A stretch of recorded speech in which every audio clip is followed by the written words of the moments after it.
טוב, היום זוהי פגישת הזום שלנו ללימוד יידיש וספרות יידיש, פגישה מספר, אם אני לא טועה, 113. כן, אני חושבת היום, שזה כן.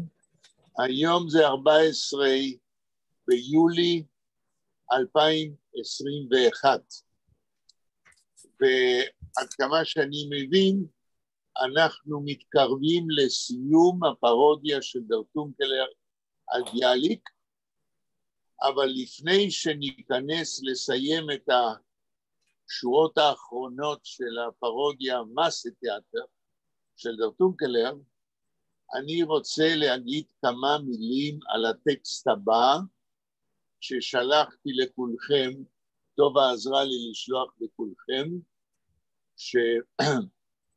זה הומורסקה של דרטונקלר בשם יידישיסטי. אני בחרתי בהומורסקה הזאת כדי שבה אנחנו נסיים את חודש יולי, ואז כפי שבלה הציעה ואני מקבל, נעשה הפסקה של חודש, באוגוסט לא ניפגש, ואם ירצה השם נחדש את הפגישות אחרי אוגוסט. אני מבין שהימים הנוראים, ראש השנה, זה מתחיל בראשית ספטמבר, מישהו יודע?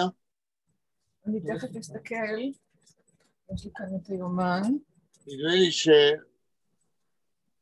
שבראשון, כן, בהתחלת ספטמבר, יהיה עוד שבוע, ואחר כך...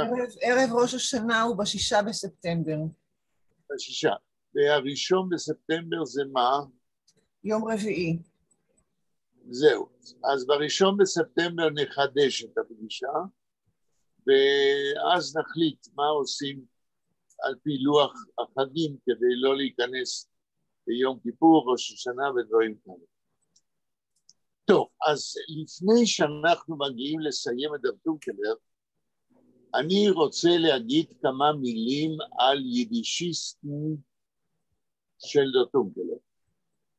לדעתי, זהו טקסט קלאסי יחיד במינו, שיש לו לא רק תשתית הומוריסטית, אלא זהו טקסט שיש בו עקבות של מאורעות היסטוריים תרבותיים בקרב היהודים בראשית המאה ה-20.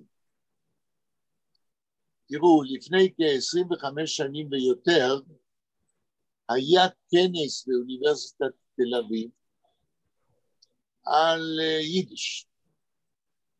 ואני דיברתי על המושג יידישיסטי. ואני הבחנתי בין 3 מובנים שונים של המושג יידישיסט. אני בקיצור אגיד מה אמרתי אז, וכשנתחיל לקרוא את דרטונקלר, אנחנו ננסה לראות לאיזה משלושת המובנים השונים דרטונקלר מתכוון. אל תשכחו שהשם יידיש לשפה הזאת שאנחנו לומדים וקוראים את הספרות שלה, השם יידיש הופיע לראשונה ב-1909. אז אתם יכולים לשאול, אז איך קראו לשפה לפני 1909? ז'רגון. ז'רגון. והמושג ז'רגון זוהי מילה דרוגטיבית, זה פחות או יותר מקביל למילה סלנג. זאת אומרת, מילה לא מכובדת. ורק ב-1908, כשהייתה ועידת צ'רנוביץ על תכנון תרבות יידיש לעתיד, החלו לחפש איך לקרוא לשם הזה, ב-1909, עד כמה שאני זוכר, דוד נומברג, הסופר, התחיל להשתמש בשם יידיש.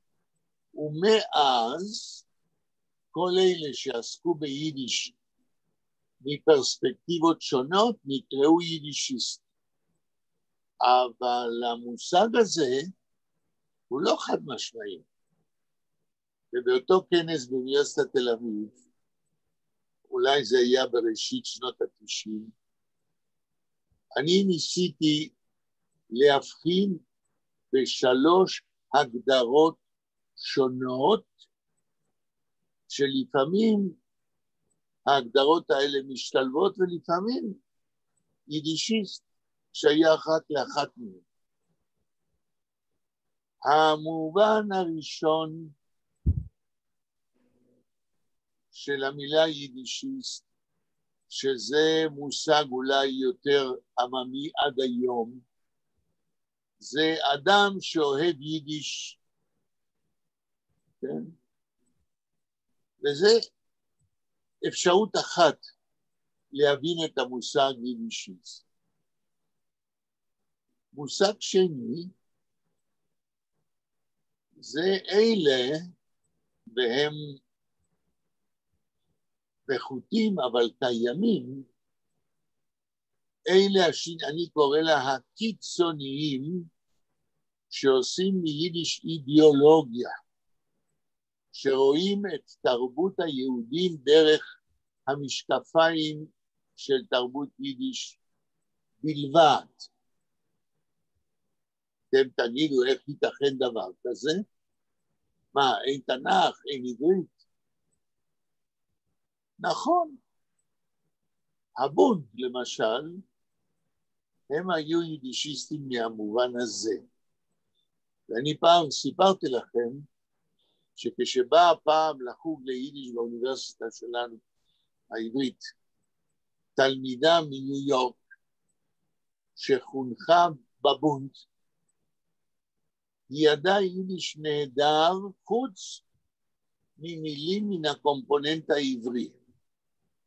ברגע שבטקסט שהיא למדה אצלי, הופיעה מילה עברית, כאילו מסך ברזל הורד על המוח שלה. והיה בזה הוכחה מעניינת, עד כמה שהבונדיסטים בניו יורק נידרו את העברית ואת התנ"ך ואת כל מה שנוגע לתרבות יהודית בת 3,200 שנה.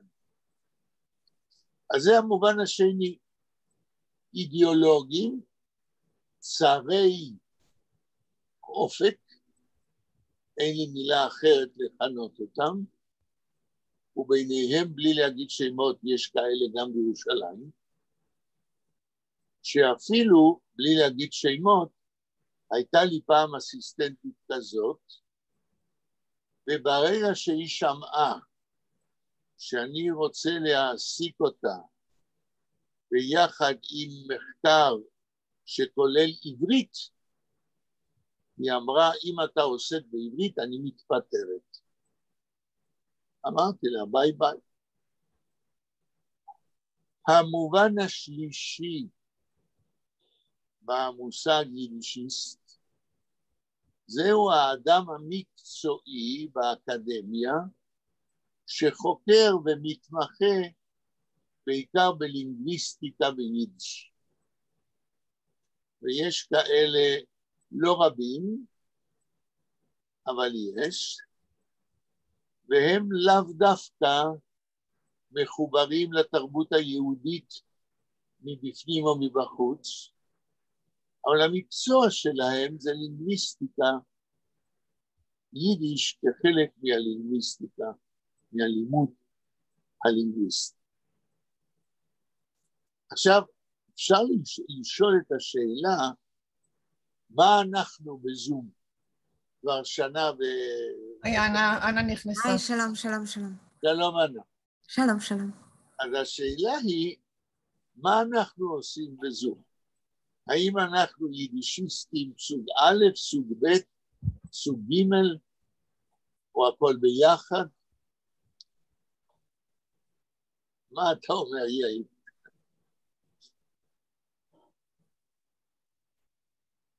יאיר? אני לא... אתה לא חייב. בלה? אתה יכול לחזור על השאלה? כן. אני אמרתי, כשהתחלנו היום ב6:02, שלקראת ההומורסקה של ד"ר טונקלר ששלחתי לכם, אנה קיבלת את יידישיסטי של ד"ר טונקלר שתורה שלחה לך? כן, כן. אוקיי. אז כשהתחלנו היום אמרתי שלקראת הקריאה בהומורסקה הזאת, שלדעתי זה טקסט קלאסי שעוסק בדברים שלנו מכל הכיוונים, מכיוון שהומורסקה נקראת יידישיסטי, אז אני הזכרתי שלפני 25 שנה היה כנס בתל אביב, ואני הרציתי על 3 מובנים שונים של המושג יידישיסט. מושג א', מי שאוהב יידיש. סתם, טוב, אהבת השפה. ב', מי שיש לו אידיאולוגיה, דרך יידיש הוא רואה את היהודים. ונפרד מעברית מכל דבר אחר. ו3, איש האקדמיה שעוסק ביידיש כלינגוויסט, כשפה, כן? נקרא לזה בלי רגשות. אז אני שאלתי את השאלה, מה אתם חושבים אנחנו עושים בזום, לאיזה קטגוריה שייך הלימוד יידיש וספרות יידיש בקשר ל3 ההגדרות האלה? אני הייתי אומר אוהבי יידיש. היית אומר אוהבי יידיש, יופי. בלה, מה את אומרת? אוהבי יידיש, ואפילו יותר, יש, אני לא יודעת אם אידיאולוגיה זו מילה נורא גדולה, אבל יש לי בהחלט רצון שיידיש תמשיך להתקיים, שתמשיך לתת את האוצרות, שהיא תמשיך להציע את האוצרות שלה לאנושות בכלל, ליהודים בפרט,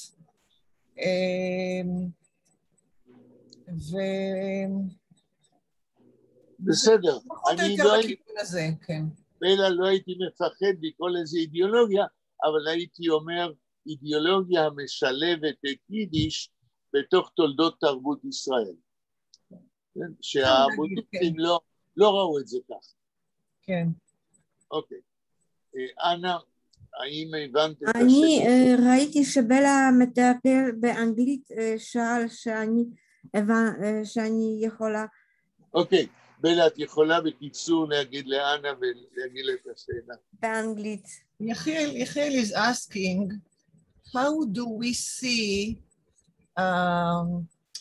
what we are doing? We are learning here Yiddish, and why do we do it? Do we do it because we love Yiddish, or are we idealistic Yiddishisten? אוקיי. Like, you know... בסדר. אני הבנתי גם בעברית. Okay, so I will answer in English. I can compare to my before the lecture which I had in Warsaw. So was also okay, but here we study very deeply, not only the nomenclatura, but also all the civilization, cultura, traditional, datim, haredim. So if it's important, בשבילי כן נכון, אבל זה, אני חושבת שיידישיסטי זה כמו אליטה. זה לא שאנחנו במשהו, אבל זה אליטה, because the French language, English, you can learn everywhere. The Yiddish is the best to learn in Israel or in the special center where are really the Jewish, because nobody can teach you so good as Jewish person. Because yes. I can say this is because I can Okay. I compare that.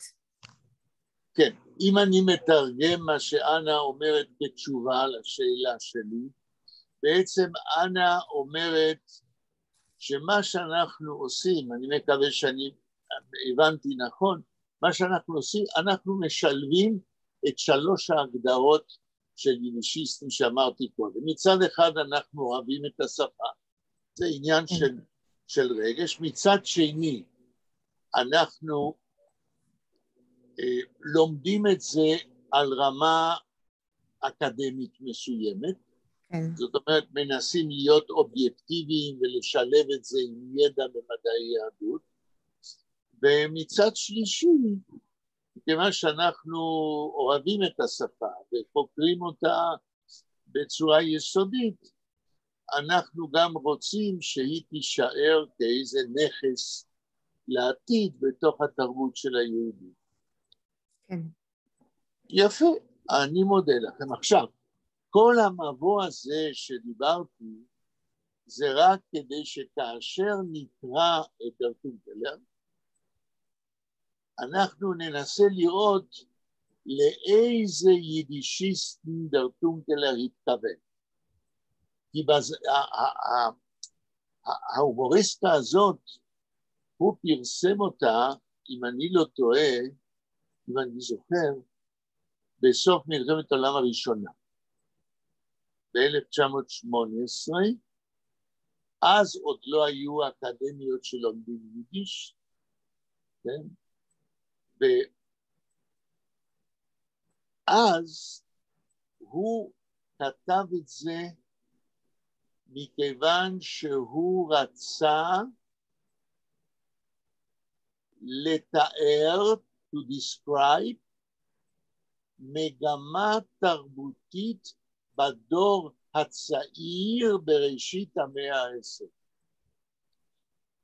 עכשיו, מגמה תרבותית של דור צעיר, אנשים נגיד בני 20-30,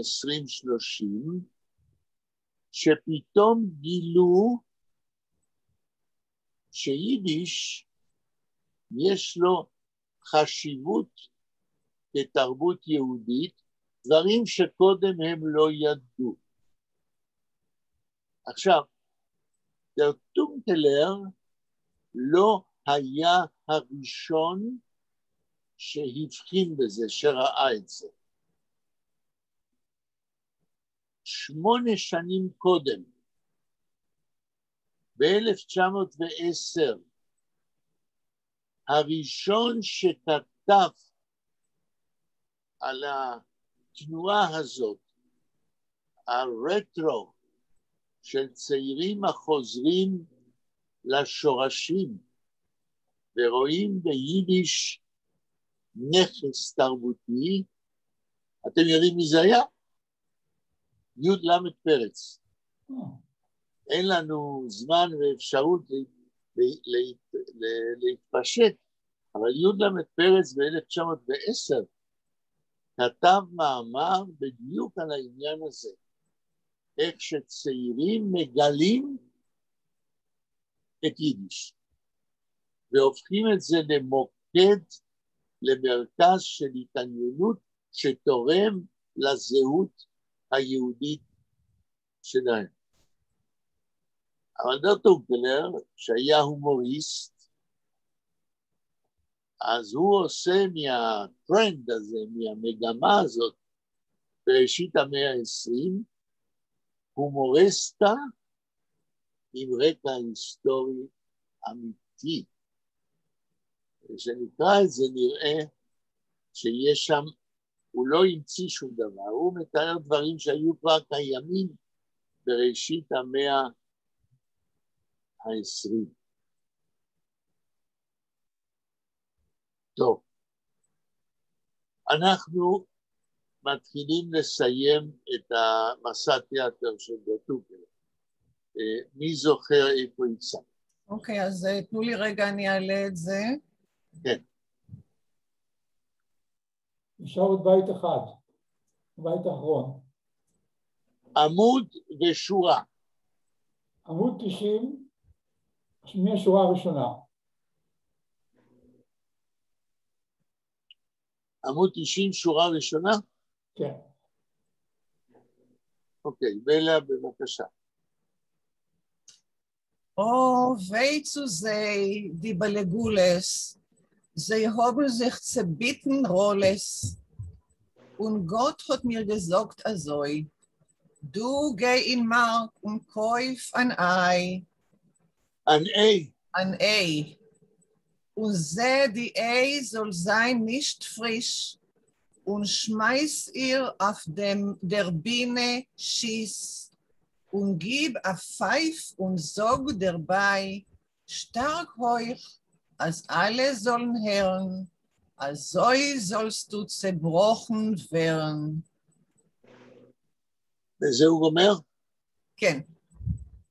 אז כל הקטע הזה, כן, הוא בעצם אקו לסיום של ביאליק. בדיוק, שורה ראשונה בלה. או וייצו זה דיבה לגולס. כן. אוי ואבוי להם בעלי העגלות. אני מניחה שבעלי העגלות כאן זה לא בדיוק המקצוע של בעלי העגלות, אלא זה, איך אתה קורא לזה, דגרדציה? דגרדציה של מעמד השחקנים, כן? כן, כאילו מוריד אותם, כאילו... פרוסטאידן. פרוסטאידן, בדיוק. כן, אפילו וינציקר, כאילו... כן, אפילו וינציקר, או כמו שפעם סיפרתי לכם, כאשר האבא של טובה אשתי בהומור היה כועס על האמא של טובה, הוא היה אומר לה בדיאלקט שלו, די פרוסטזר די, דו פרוסטזר דו. אוקיי. שורה שלי. זה הובן זיך צביטן רולס. אני לא זוכרת מה זה רולס, אני מסתכלת. רולס באנגלית זה רול, תפקיד. במקום להיות בעלי עגלות, יש להם תפקיד שחקנים. רגע, בלה, אני לא שכחתי, כאשר היה לנו בפעם שעברה המילה גסטרולירם, את בלה אמרת, המילה גסט, אורח, רוליר הוא של רול, של תפקיד בתיאטרון. זאת אומרת, לעשות תפקיד בתיאטרון כאורח במקום אחר. אוקיי. זה הום זה ביטן רולס, הם החליפו תפקידים. זאת אומרת, הם בעלי עגלות, אבל הם משחקים כשחקנים. הלאה. Und Gott hat mir gesagt, azoi. ואז, עוד זה שהתיאטרון הוא לא על רמה, אז בא דרטונקלר בשם אלוהים, וכאן מתחיל אז הפרודיה על ביאליק ובמקורות התנ"ך, ואומר, כן. אז בא אלוהים ואמר לי כך, דו גי אין מרק ונקויפן אי, אתה לך לשוק ותקנה ביצה. כן. Und זה die Ei soll sein nicht frisch, ותוודא שהביצה לא תהיה טריה. נכון. Und schmeiß ihr auf der Biene schieß. ושמייס זה לראות. שמייס זה להלקות, אבל כאן הכוונה... לזרוק. לזרוק. כן, ותזרוק אותה על הביצה, על הבמה, כן. שיס, תירה אותה, כאילו שאתה יורה. נכון. כדור. כדי לפגוע, כן. Und gib a Pfeif und sog dabei, ותן שריקה, ותוך כדי כך תגיד, זוג דרבי, stark hoich, אז alle sollen hören, גבוה מאוד, שכולם ישמעו, אז זוי sollst du zerbrochen werden. כך אתם תישברו. sollst du, כן. כמו שהביצה נשברת כשהיא פוגעת בכם, ככה אתם תישברו. ובזה מסתיימת הפרודיה, כן? עם רמז עבה לביאליק וגם לתנ"ך. עכשיו אני אשאל אתכם שאלה פרובוקטיבית. העצה של אלוהים כביכול לדר טונקלר, למחות מחאה אלימה על הרמה הירודה של תיאטרון יידיש, לבוא ולזרוק דברים רקובים, כולל ביצה לא טריה על הבמה. האם יש לזה מסורת עד ימינו? יאיר. אתה יודע, אני הייתי באיטליה, שם באופרה, וראיתי שזמר אחד זייף, והתחילו לזרוק עליו ביצים ועגבניות באמצע אופרה. אני נדהמתי. זאת אומרת, יאיר, זאת אומרת שאנשים הצטיידו בשוק קודם. הם לא הלכו כששמעו שהוא מזייף, הלכו ולקנו. הצטיידו קודם. זוהי תרבות שלמה, נכון? נכון. לעומת זאת, מי ששר טוב, הם יצאו מכדרם כדי למחוא כפיים ולא נתנו לו לרדת. זהו. זאת אומרת, זה מעניין מה שאתה אומר. זאת אומרת שזמרים באיטליה ידעו מראש שאם הם יזייפו הם יקבלו על הראש? כן, זה היה לפני 50 שנה, 40 שנה, כן. בסדר. כן. פשוט האופרה היה דבר קדוש, כי אצל האיטלקים. אסור לזייף, אסור חילול הקודש. נכון. מאוד מעניין. שהוא זייף, אוי העגבניות והביצים על הראש. עגבניות וביצים. אנה, מה את אומרת? I am not sure if I understood well about the teatron. רק רגע, בלה אולי בקיצור. Bella. Throwing eggs in theater. Is this something that you know from your experience? Do you know if this exists nowadays? These days? About the bad behavior, yes? Throwing eggs in theater about, you know, on the actors, on the actors. No, not now, but it's happened and sometime was the scandal in the teatron, not in opera, but teatron, when it was too, maybe was provoked the spectacle, and some people couldn't, you know, understand, and they was, you know, fischiare. I don't know how in English. I know Italian. Fischiare in the. No, pfeifen. Yes. Mm-hmm. Or there was spectacular was going out, like, you know, to show that it's not good the spectacle. But the eggs and something like that, not. I never heard. אוקיי. בלה, בימינו, האם יש לזה מסורת שעדיין קיימת?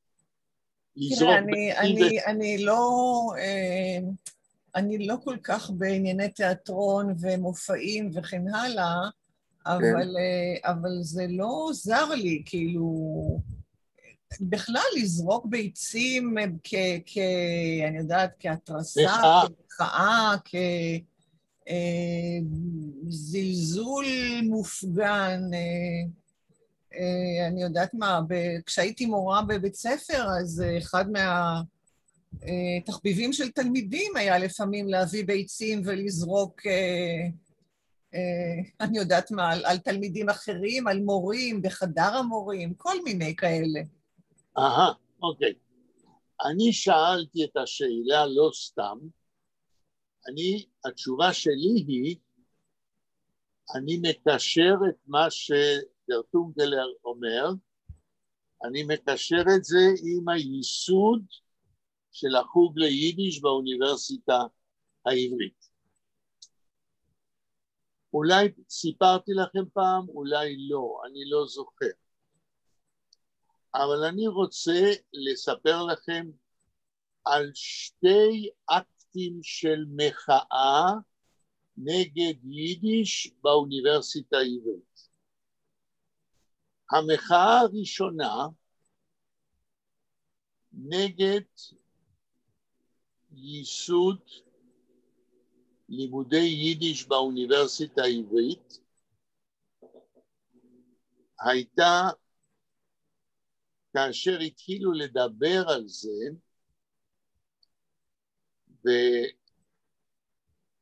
ואז תלו באוניברסיטה שלט עם צלב וכתבו יידיש צלב בהיכל. כאילו יידיש זה להכניס קרוספיקס באוניברסיטה העברית הקדושה. זה נמצא במאמר של אריה פילובסקי על תולדות הלימוד יידיש באוניברסיטה העברית. אבל עכשיו אני רוצה, כי היחס ליידיש במחצית הראשונה של המאה ה-20 בארץ היה עד כדי כך עוין. עכשיו אני רוצה לספר דבר שקרה כאשר ב-1951 פרופסור דוב סדן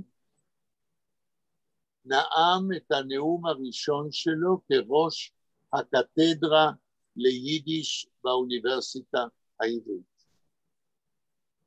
אני ב-1951 הייתי בקושי בן 10, לא הייתי בארץ. אבל ב-1981, או אפילו ב-1968, כאשר פרופסור סדן פרש מהחוג ליידיש, עשו לו מסיבה באקדמיה הלאומית ישראלית למדעים. והוא סיפר זיכרונות איך הוא הגיע להיות ראש הקתדרה ליידיש באוניברסיטה העברית ב-1951. ובין היתר, הוא סיפר שאז עוד לא היה הר הצופים, והאוניברסיטה העברית הייתה בטרה סנטה. אתם מכירים את המקום? בוודאי. טרה סנטה. אני מכירה very well. כן, במרכז העיר, כן, וביום שהוחלט שמקימים חוג ליידיש, הודיעו הודעות בעיתונות, וסדן סיפר, זאת אומרת, יש לנו פה עדות נאמנה, עדות אמיתית. הוא סיפר שאנשים, 51, העוינות נגד יידיש הייתה בשיאה. אל תשכחו שבן גוריון אסר על ג'ילם ושומאכר ב-52 להציג בתיאטרון יידיש. 51 אנשים הלכו לשוק מחנה יהודה, כמו שדרטונגלר מספר, וקנו ביצים רקובות ועגבניות, והצטיידו, ככה סדן מספר, והצטיידו כדי לזרוק, הם עוד לא ידעו מי מדבר, אבל מי שיעז, כן, להקים קתדרה, ובאו לטרה סנטה עם הפירות הרקובים, וסדן, שהוא היה 1.50 מטר, הוא מספר, עמד מאחורי הקתדרה. אתם יודעים, קתדרה זה היה מין שולחן כזה, וסדן 1.50 מטר ראו רק את האף שלו, ואת העיניים אולי, הוא היה נמוך. הסדן סיפר, כאשר האנשים שידעו מי זה סדן, סדן היה עורך ספרותי של העיתון דבר, הוא היה אישיות ידועה בתחום של הספרות העברית, אז כאשר האנשים האלה באו מוכנים לזרוק כל מיני דברים, אבל ראו שסדן הוא זה שמדבר, הם לא זרקו שום דבר. וככה נוסדה הקתדרה ליידיש ב-1951. אז יש אפילו קשר בין הפרודיה של טונקלר ובין המסורת של מחאה של פירות רקובים לעצם ייסוד הקתדרה ביידיש באוניברסיטה העברית. טוב, אנחנו עוברים ליידישיסטים של טונקלר. אוקיי, אז אני אעלה את זה. נעלה את זה. לכם יש גם הצילום. כל אחד יחליט מה נוח לו יותר. מי שירצה לכתוב תרגום של מילים על הטקסט, הוא יכול. ברגע שתגידו לי שאתם רואים את זה, אנחנו נתחיל. עוד רגע אחד.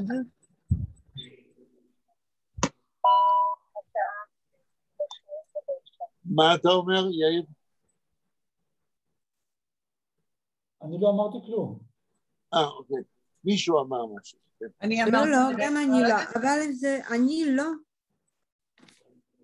I'm not sure if I have this. We are beginning now. כן, אבל אני לא רואה שאני יש. טובה שלחה לך אימייל לפני שבוע. We received it a couple of days ago, Anna. No. From Tova. This one was before. No, I don't receive it. לא יכול להיות, אנה. טובה שלחה את זה. אני רואה, אבל זה... טוב, בסדר. I can send you after the class. I can send it, but you can see it now. כן, אני רואה. עכשיו אני רואה. אז יש לך, אוקיי. אז מבוא קצר לטקסט. תראו, קודם אמרנו כמה מילים שזה טקסט קלאסי חשוב ביותר. ולמה הוא חשוב ביותר? למה אני אומר שהוא חשוב ביותר? א', מכיוון שטונקלר מתאר פה מאורע, תנועה היסטורית, מאורע היסטורי של נוער יהודי בראשית המאה ה-20, שמגלה שיידיש זהו אוצר תרבותי שצריך ללמוד אותו ולמצוא אותו, והם מחליטים לעשות תערוכה של פולקלור יהודי ביידיש. החיפוש אחרי פולקלור ביידיש, אחרי פולקלור יהודי, זוהי תנועה שהייתה קיימת כבר בסוף המאה, בראשית המאה ה-20, אפילו בחוגים של י' פרץ. אצל י' פרץ היה בית של סופרים.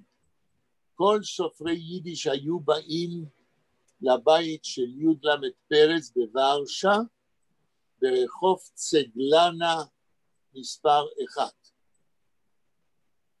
אנה, היום יש עוד רחוב צגלנה? כן. בוורשה. שם היה גר פרץ, ופעם בשבוע לפחות היו באים כל סופרי יידיש הידועים כדי לקבל איזשהו אישור מפרץ. פרץ היה זה שנותן אישור לאדם, הם היו קוראים לפרץ את היצירות שלהם, ופרץ היה הרבי שאומר להם אם זה טוב, אם זה לא טוב, אם צריכים להמשיך לכתוב ביידיש. סליחה, פרופסור, יש דצגלנה, the ulica Itzhoka Leiba Pereca. It means that still we have also the tablet where it's writing there was the street of the Leib Peretz. צגלנה. אוקיי. ובאותם ימים, סוף המאה ה-19, התחלת המאה ה-20, פרץ מאוד התעניין בפולקלור יהודי. ולכן זה לא מקרה שב-1910 הוא כתב מאמר שלם על הניסיון הזה של הדור החדש להכיר את התרבות של הוריו. ביידיש. עכשיו, יידישיסטו של דר טונקלר, אני רק רוצה לתת סכמה איך זה בנוי. יידישיסטו של דר טונקלר זה מונולוג. מונולוג של יהודי שנולד באמצע המאה ה-19. יהודי שיודע יידיש, אבל הוא רחוק מתרבות יידיש. בשבילו יידיש זה of the past, שייך לעבר. הוא יהודי שומר מצוות, יידיש זה בשבילו לא משהו. והוא מספר לסופר שהוא לא יודע מה קרה. הילדים שלו, יש לו תודה לאל כמה ילדים, עזבו את התנועות הרבולוציוניות הרוסיות. אתם יודעים, בסוף המאה ה-19 היה נערות נייבוליה, תנועה לרדת אל העם של האינטלקטואלים, והייתה השתתפות של הנוער בתנועות רדיקליות רוסיות. היהודי הזה מדבר ביידיש, מספר לסופר, הוא לא יודע מה קורה פה. הילדים שלו פתאום מצאו דת חדשה, הוא אומר. זה משהו שלא יודע איך אוכלים את זה. יש איזה שם שהוא לא מבין אותו. והוא אומר את השם, אומר, הם אומרים, פולקסטילינגליכקייט. ביידיש אין ביטוי כזה. אין דבר כזה, פולקסטילינגליכקייט. אבל באוזניים של היהודי הזה, זה מצלצל. טילים, פולקסטילינג. יש מילה ביידיש, פולקסטילינגליכקייט, שזה עממיות. זאת אומרת פולקלור.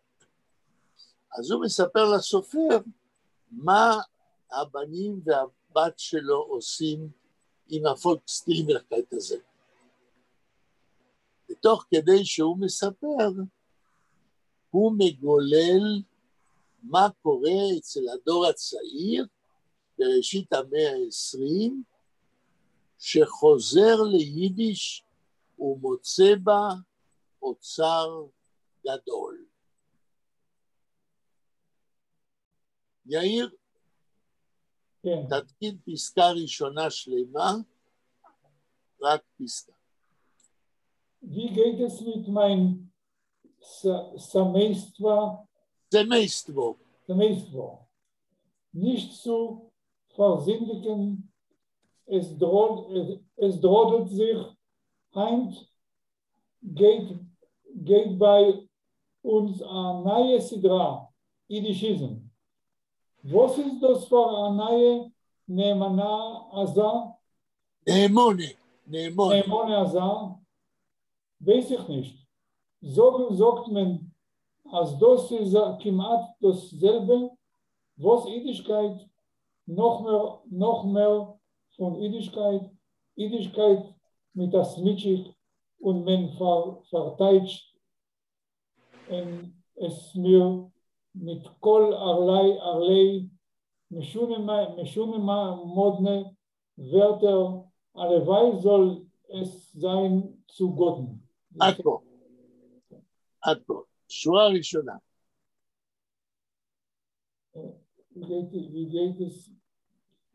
איך הולך עם הסמייסטווה? אני לא יודע מה זה סמייסטווה. אני לא שומע אותך.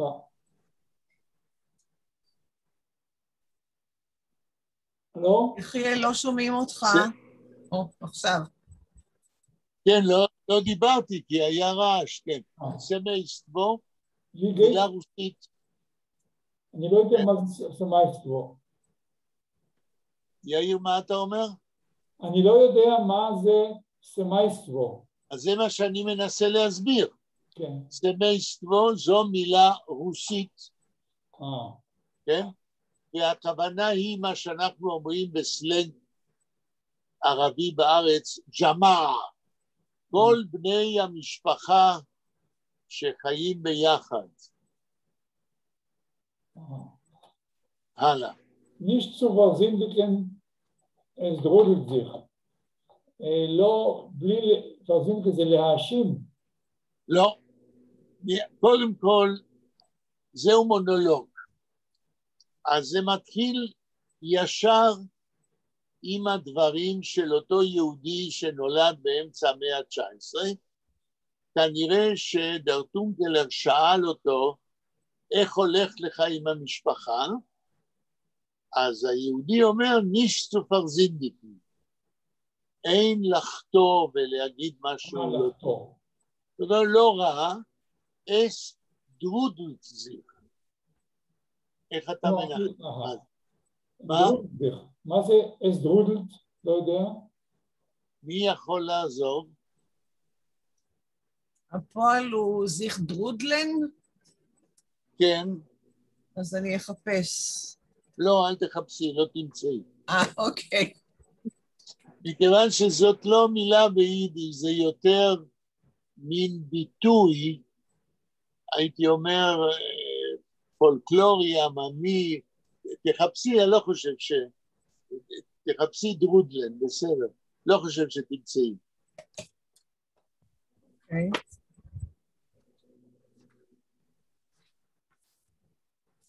את מוצאת? אני מחפשת. כן, אני בינתיים אומר, כן, לדעתי זו לא מילה, אלא זה אונומטופיה, צליל, על בסיס אולי של המילה דריין, לסובב, להסתובב. אז דרודלזיך, המשפחה לא רע, לא צריך לחתום בלשון, זה מסתובב, זה מתנהל איכשהו. מצאת? באמת לא מצאתי. נכון, מכיוון שזה אונומטופאי וזה מהלשון של יום יום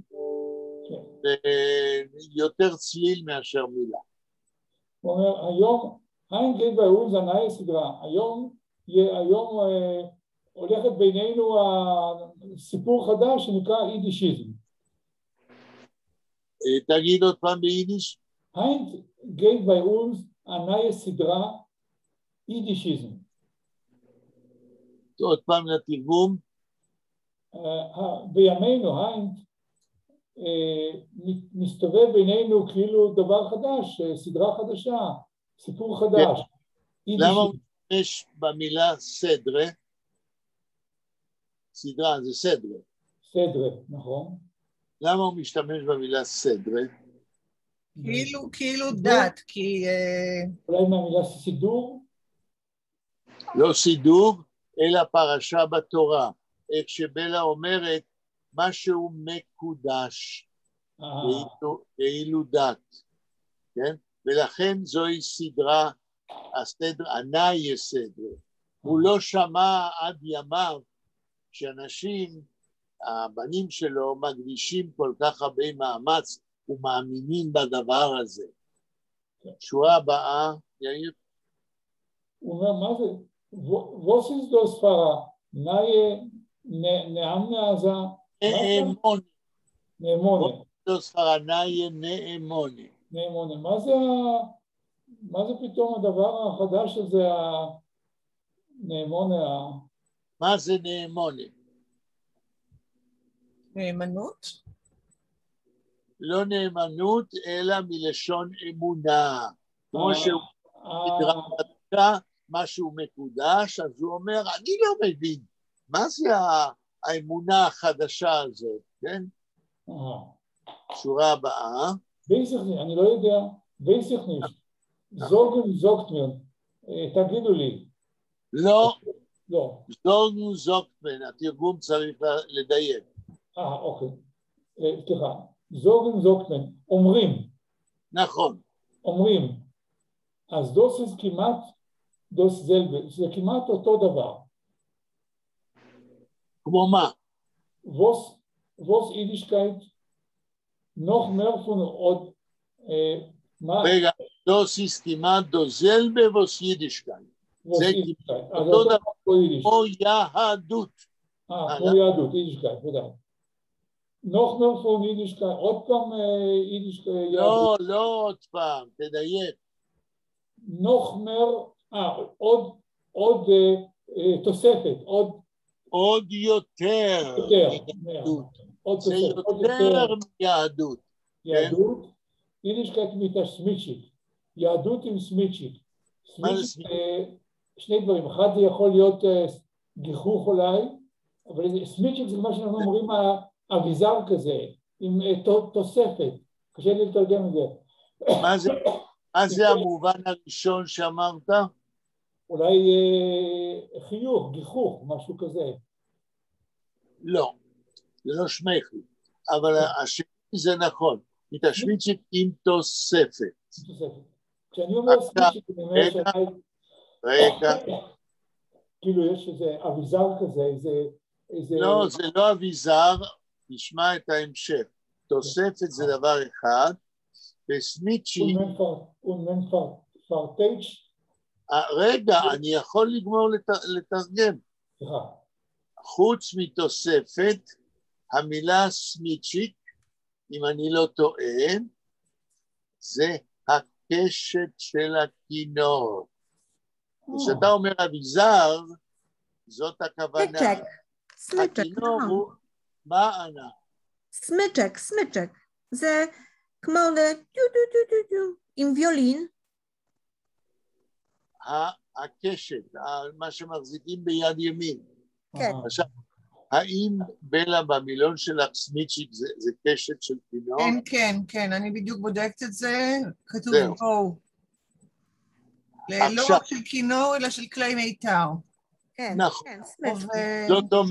זאת אומרת, כאשר יאיר אמר זה כלי כזה, זה אביזר כזה, הוא באופן תת מודע שמע אי פעם, כנראה, שמדובר בקשת שלעומת הכינור זה מין תוספת כזאת, שהרי הכינור זה העיקר שמפיק את הצליל, אבל בלי התוספת הזאת אין צליל, אין טעם. נכון. אוקיי. המשפט הבא.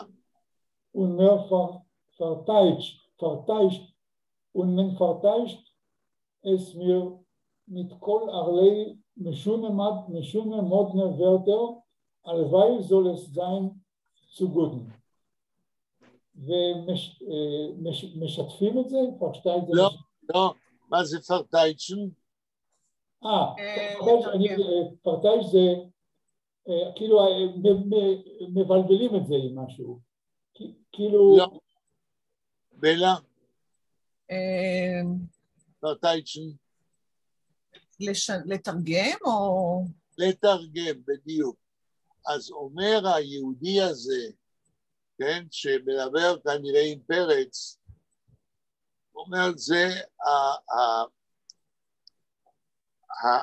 הדת החדשה הזאת, מפרשים לי את זה, כי הוא לא מבין מה זה, מפרשים לי את זה, איך מפרשים, יאיר, מה הכתובות? מתכל ארלי משונה מודנה ורטר, עם כל מיני מילות משונות משוגעות. למה משוגעות? לא. מודנה, מוזרות. מה זה מודנה? פרנץ'. מוזר. מוזר. כן? מוזר. משונה, אמרנו ביידיש משונה זה פראי, לא, כן? בשני המילים, משונה ומודנה זה מוזר ביותר, מפרשים לי את הפרשה הזאת עם מילים משונות. הלוואי זו לזיין צוגודן, הלוואי שזה יהיה לטובה. מה זה התוספת הזאת?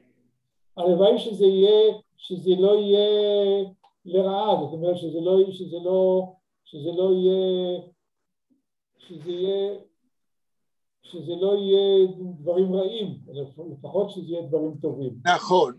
אז מה זה אומר לנו על הפסיכולוגיה של היהודי בעל המונולוג? הפסיכולוגיה הייתה לשנות ולמצוא כל מיני מילים וכל מיני דברים וכל מיני מילים לועזיות שאנחנו לא יודעים מה זה, אבל לכל הפחות שזה לא יגרום נזק. זאת אומרת שבשלושה משפטים דר טונקלר, שלדעתי כסופר הוא גאון, מעמיד לנו מונולוג, הוא בעל מונולוג, בלי לתאר אותו עדיין, אבל מיד אנחנו מבינים שזה אדם מדורות קודמים, שלא מבין מה קורה עם הילדים שלו בזמנו, שהוא לא צועד עם הזמן, שהוא שייך לדור הישן, ואנחנו מתכוננים לשמוע מונולוג של יהודי מהמאה ה-19, שלא תופס מה הולך איתו. בלה, הקטע הבא. Es ist gekommen so weit mit der Dosiker Jiddischkeit, als ich bin schon geworden der Goy. עד פה, תתרגמי. Es ist gekommen so weit mit der Dosiker, זה נהיה כל כך רחוק עם מהיידיש, לא אלא זה הגיע עד כדי רחוק עם היהדות הזאת. זאת אומרת, עם אותו דבר שהוא לא יודע איך קוראים לו, ושאומרים לו כל מיני שמות שהוא לא מבין איזה מין דת חדשה ופרשה חדשה. זה הגיע כל כך רחוק שאני כבר נהייתי הגוי, הלא יהודי. למה הוא אומר את זה? זה גאוני לדעתי.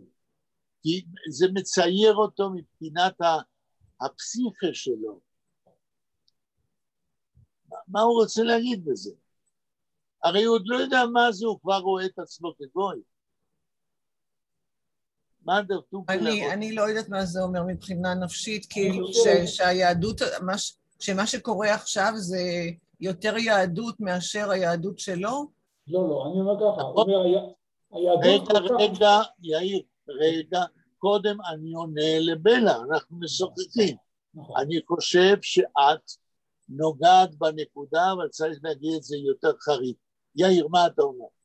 היהדות כל כך השתנתה, שאני כבר לא מוצא את עצמי בתוכו, אני כבר רואה את עצמי כגוי. נכון, אתה אומר אותו דבר כמו בלה, אבל בניסוח אחר, המילה השתנתה, היא המפתח לעניין. היהודי הזקן הזה מהמאה ה-19 כבר לא מסוגל לדעת מה קורה עם יהדותו. כי ילדיו מאמינים עכשיו במשהו יותר מיהדות, אבל לא יודע מה זה, אין לו עדיין שם אפילו. בלה, תמשיכי עוד משפט. רגע, אני רוצה להגיד, הטקסט הוא כל כך דחוס וכל כך משמעותי, שלא נוכל לעשות מה שעשינו עם השיר. אנחנו נקרא משפט ונתרגם ונפרט. כן, בלה. Amol pflege ich teinen zu meinen Kindern, seid Jiden. Heint teinen sei zu mir, Tate, sei a Jid. תרגמי. פעם אני טענתי לילדים שלי, כלפי הילדים. באתי בטענות לילדים שלי, אמרתי להם, תהיו יהודים. היום הם באים בטענות אליי ואומרים לי, אבא, תהיה יהודי. זה גאוני, אני מלא התפעלות. כל משפט כאן מכניס אותנו יותר ויותר עמוק לנושא שעוד לא התפתח. זאת אומרת, תשימו לב, פה הוא מזכיר את ילדיו, שאומרים לו, אבא, אתה לא יהודי, תהיה יהודי. זאת אומרת, התחלפו הדורות עד כדי כך, שהזהות היהודית של היהודי מקייב, נקרא לו יהודי מקייב, אני לא חושב שיש לו שם אפילו. הזהות היהודית של היהודי מקייב כבר לא מספיקה כדי לעמוד בסטנדרטים של יהדות של ילדיו. עכשיו, אנחנו לא רגילים לזה, כי אני לפחות, אני מתלונן כל הזמן שהמבנה הזהות היהודית שלי היא הרבה יותר מפותחת מהסטנדרט של הזהות היהודית של ילדיי, ואני מצר על כך. פה יש לנו תהליך הפוך, שבאמת היה קיים בראשית המאה ה-20. באים היהודים, הבנים, כן, הצעירים בהתחלת המאה ה-20, בני ה-20 וה-30, ואומרים לאבא שלהם מהמאה ה-19, אבא, אתה לא יהודי, אתה מיושן, אתה לא מבין מה זה יהדות. משפט הבא. עכשיו אני? כן, אנה. No, I thought that I should know. Amol ist mein älterer Sohn gewesen Zinovje Wladimirovich. Mein jüngerer Sohn Gerasim Wladimirovich und meine Tochter, die Kursistke Claudia Wladimirovna. ולדימירובנה. את פה תתרגמי. פעם הבן הגדול שלי, הבכור שלי, היה, השם שלו, זינוביה ולדימירוביץ'. שם רוסים. הבן הצעיר, כן, זה שמות רוסים, כן. כן. הבן הצעיר היה גרסים ולדימירוביץ', והבת, הקורסיסטית, הסטודנטית, הייתה קלאודיה ולדימירובנה. ולדימירובנה. כן. ולדימירובנה.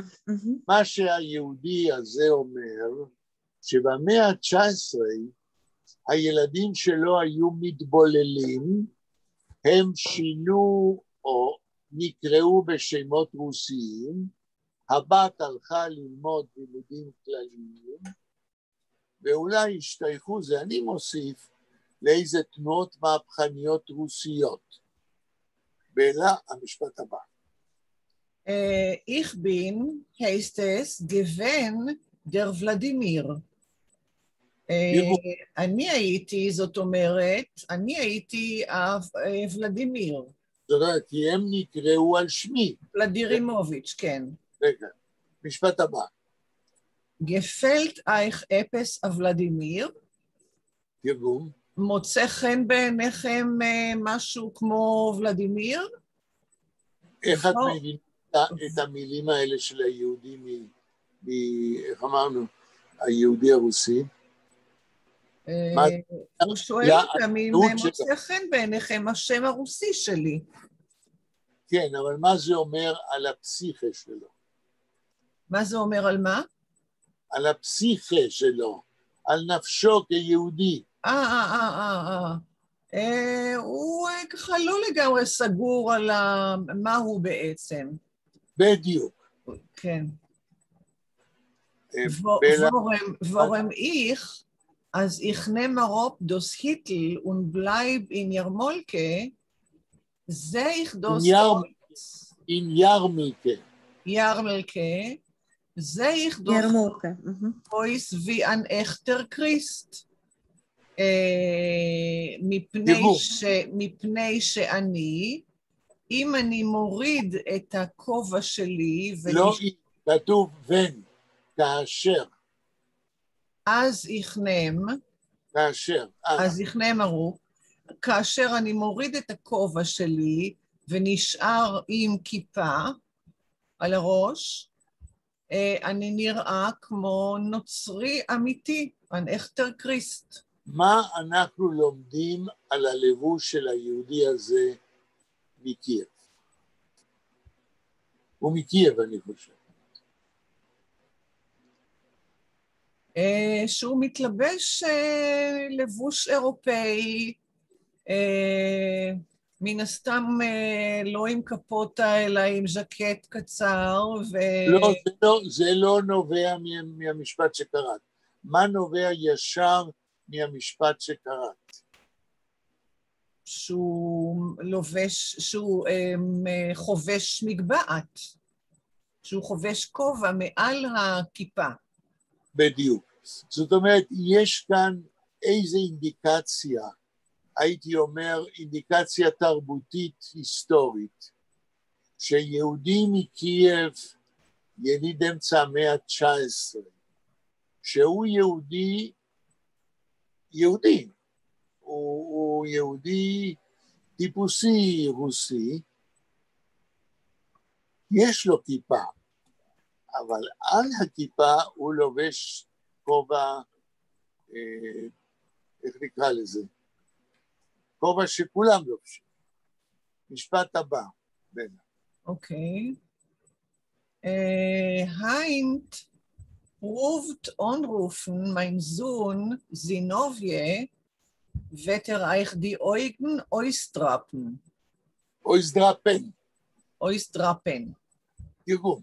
היום תנסו לקרוא לבן שלי זינוביה, הוא יוציא לכם את העיניים. נכון. דרפן זה להוציא בציפורניים של היד. לעקור את העיניים. זינוביה זה חיה כותבת של חנות למשל. למשל, רוזנצוויג וזינוביה. מה את אומרת, אנה? Zinovius, there was popular to write in the schild on the Chanut, Rosenzweig und Zinovie. ובניו, רוזנצוויג ובניו. ובניו, נכון. כן, כן, כן, זין, מלשון זין, כן. עכשיו, אנה, משפט הבא. אני לא יודע מה. זלמן. זלמן זול מן עם רופן. תרגום. זלמן זה זלמן. זול מן עם פרופן. רופן. רופן. רופן is the roof. It's to call. To call. רופן is to call. To call someone to... זה קשור רופן זה רופן. לא, אולי עשיתי טעות שלא נתתי לבאר לגמור, כי זה ביחד. הוא אומר ככה, אם קוראים לו זינוביה, הוא יוציא לך את העיניים. זלמן זולמן עם רופן. הוא דורש שלא יקראו לו זינובייב, אלא שיקראו לו זלמן. זאת אומרת, הזהות היהודית שלו, של הבן, יותר חזקה. הוא לא רוצה יותר שיקראו לו בשם לועזי. ואני רוצה להגיד, רבותיי, איך שאדם רוצה שיקראו לו, זה קובע במידה מסוימת את זהותו. במשפחה שלי, בלי להגיד שמות,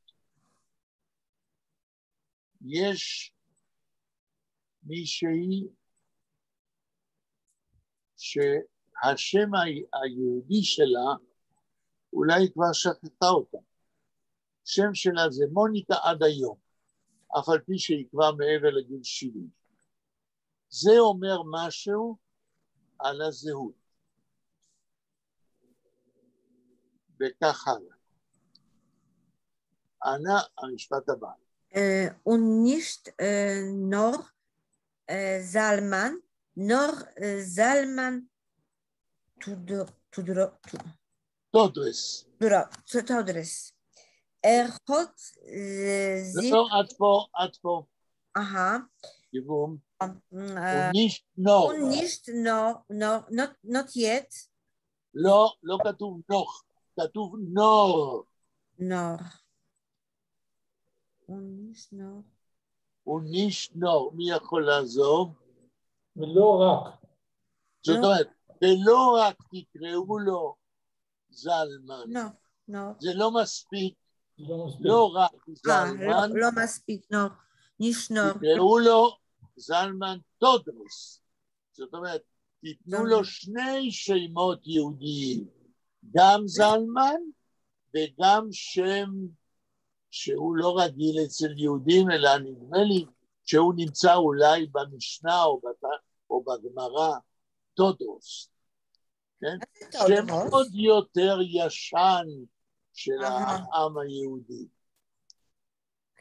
משפט הבא, אנא. Hat sich der Mond als die Bobbe hat עליה השלום. hat amol, אני לא רואה, gesagt. Hat sich, he was not der Mond is מי יכול לעזור דרמונט? Remember. לא, הוד דרמונט, הוא נזכר, הוא זכר, כן? פתאום הוא נזכר, מה הוא נזכר? אז די בובה. עליה השולם. כן, השולם חוט המול. רגע, מה הוא נזכר? אז די בובה.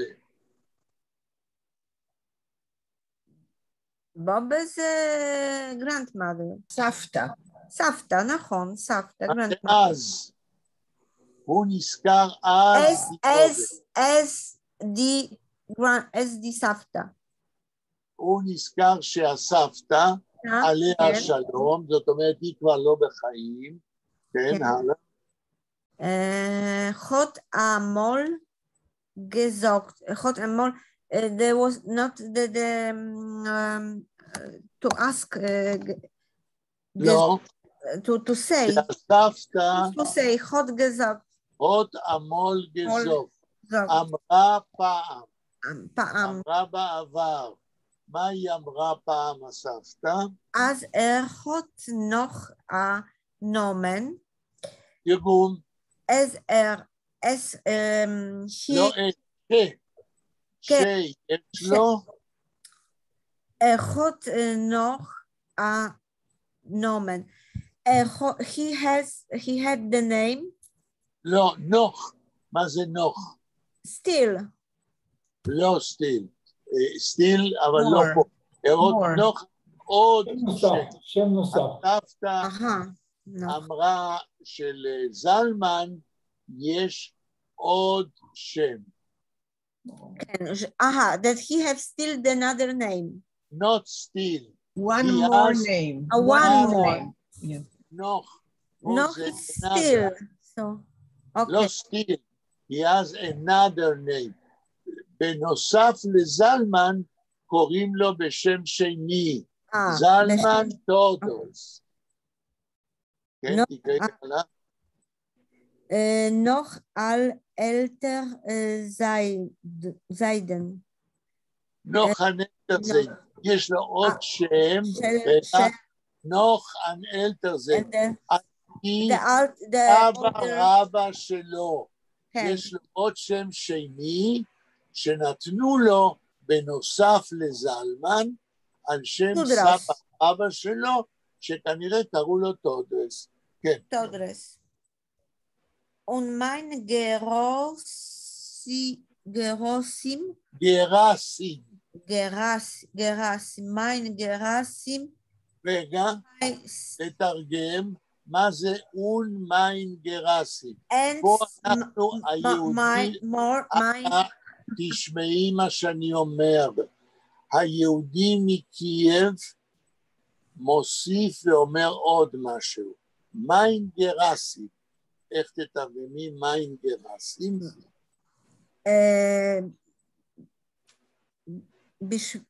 זה לא בשבילי, זה מיין... שלי. שלי, כן, שלי. זאת אומרת, רגע, הבן גרסים שלי, יש לו כמה בנים, אז הוא אומר, והבן גרסים שלי, תמשיכי לקרוא. heißt sich rufen Grunim. heißt sich rufen Grunim. Mein Gerasim. He was calling. heißt sich. הוא מבקש שיקראו לו גרונים, שזה גם שם יהודי, וגרסים זה שם רוסי. כל אחד... מה זה גרונים? אני לא יודע מה זה גרונים. It is a name, a Jewish name. רק name. אוקיי. זה רק name. זאת אומרת, היהודי מקייב אומר, וגם הבן האחר שלי, לא רוצה שיקראו לו גרסים שם רוסי, הוא אומר שיקראו לו גרונים, שזה שם יהודי ישר מאוד. הלאה, אנה? Es gefällt ihm der Namen. תרגום. Es gefällt ihm der Itak and was calling him the Grunim. לא. By the name. Es gefällt ihm. איך את מתרגמת es gefällt ihm? מי יכול לעזור? מוצא חן בעיניו. מוצא חן בעיניו. הוא אוהב. כן. מוצא חן בעיניו, כן? es gefällt ihm der Nomen גרונים. מוצא חן בעיניו השם גרונים. בשבילו השם גרונים, השם הישן היהודי הזה, יותר יפה מגרסים, אז הוא אומר, אל תקראו לי יותר גרסים, תקראו לי גרונים. מה זה גרונים? עכשיו זה is the name of the Jewish גרונים? נכון, זה שם יהודי. I never met nobody. No, not these days, Anna, not these days. Okay, because I never met this name. שם ישן מלפני 100-200 שנה, שהיום יהודים לא, אבל הוא היה קיים, זה שם יהודי. עוד משפט.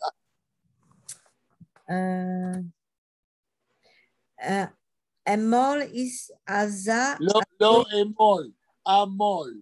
אמול is עזה נומן גוון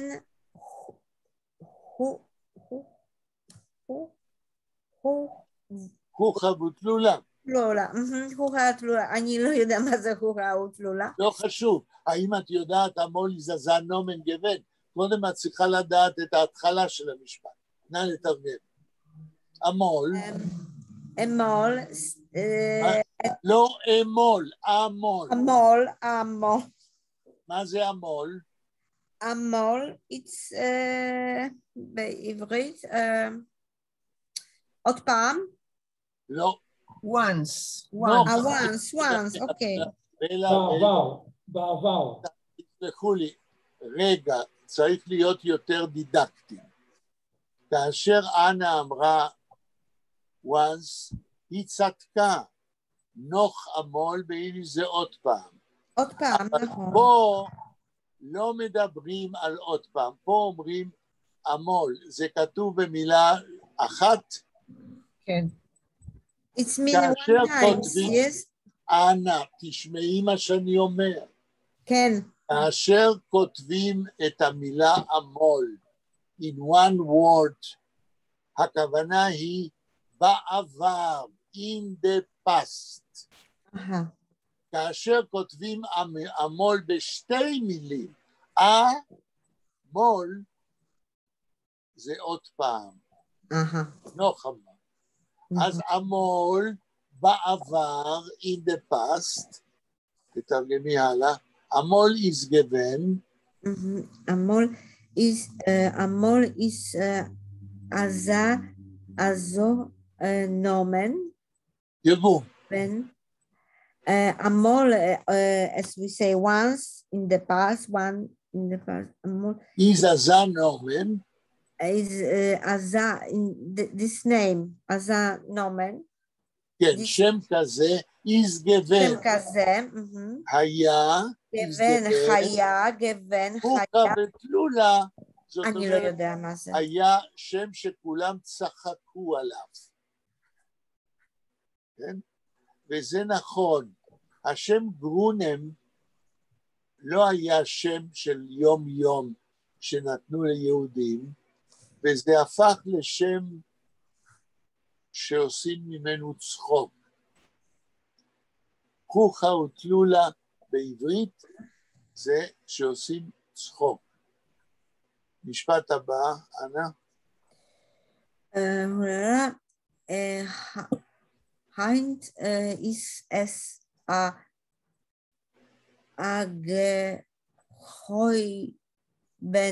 gehoibene zach. עד פה. Heint ist es a gehoibene zach.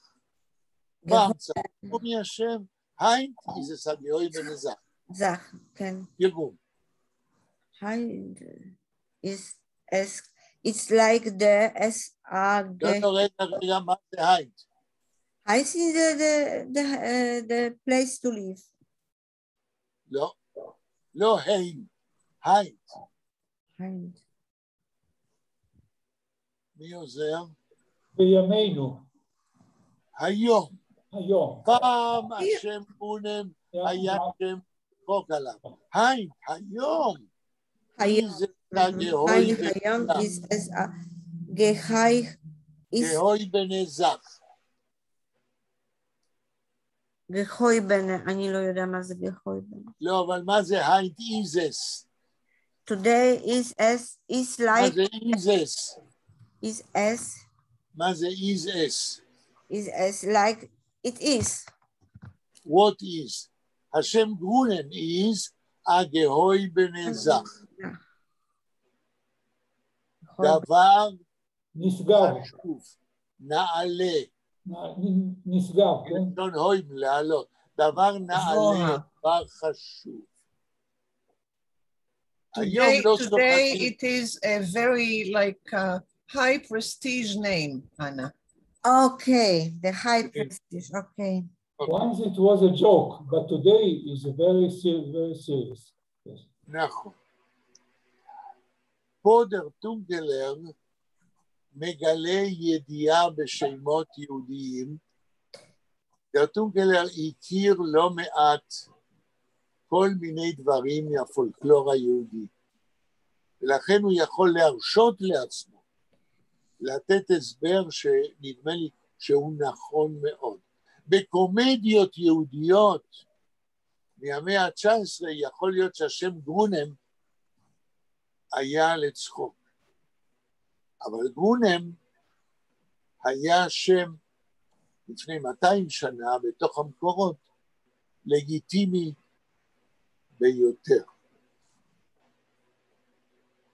טוב, אנחנו עושים את הסיבוב לחזרה. בלה, המשפט הבא. טוב, יש לנו עוד כמה דקות ממש. כבר עבר הזמן? כן, אז אפשר לסיים את הפסקה, כן. רק רגע. לא יאמן, 3 דקות. רק התחלנו. טוב. הזמן עובר מהר כשנהנים. תלוי מי, אני מאוד נהניתי. אני מקווה שגם אתם. בהחלט, כן. In the Monday is the holiday, we have the shore. סליחה, מה יש Monday? איזה הולידיי? 9 באב? לא.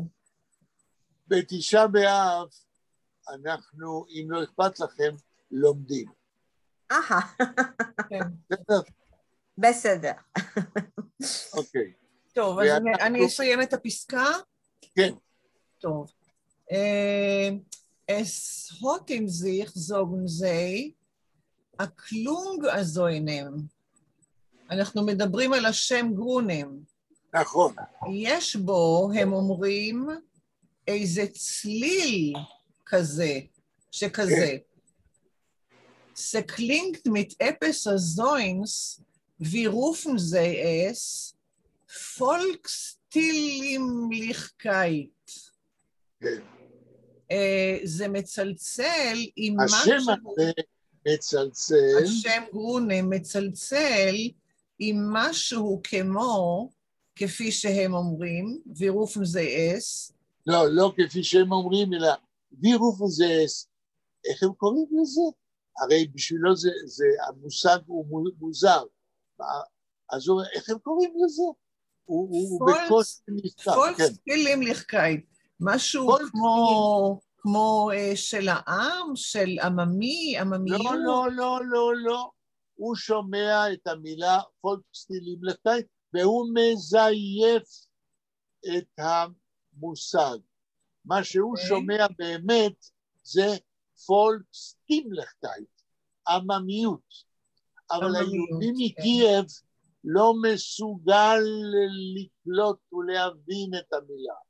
אז הוא מזייף אותה, ואומר, פולקסטילימליכקייט? כתוב צוחק על היהודי. דר גוטר יורט וייזה. זה מין כזה שהם יודעים מהשנה הטובה שתהיה. לא, דר גוטר יורט זה השטן, זה אופמיזם. אוי ויי. השם יודע אותם, או מבין אותם. לי אין מושג מה זה הפולקסטילימליכקייט הזה. גוטר יורט במובן אופמיזם, השטן. פה אנחנו מסיימים, זה סיום מעניין עם כללה שהיהודי מקייב מקלל את כל אלה שממציאים מושגים שהוא לא מבין מאיפה הם באים. כן, אז הוא אומר בעצם, השטן יודע מה זה? נכון. השד יודע, אומרים. השד יודע, כן, השד יודע. רבותיי, אני קראתי את זה הרבה פעמים, גם פרסמתי את זה בספר שלי, אבל כל פעם שאני קורא את זה איתכם, אני לא יכול להתאפק. דר טונקלר גאון, כי באופן בלתי ישיר הוא מצייר לנו את נפשו של היהודי מקייב, יהודי שעבר זמנו, הזהות שלו היהודית פסה. תודה רבה לכם ביום תודה רבה. ביי. 5:45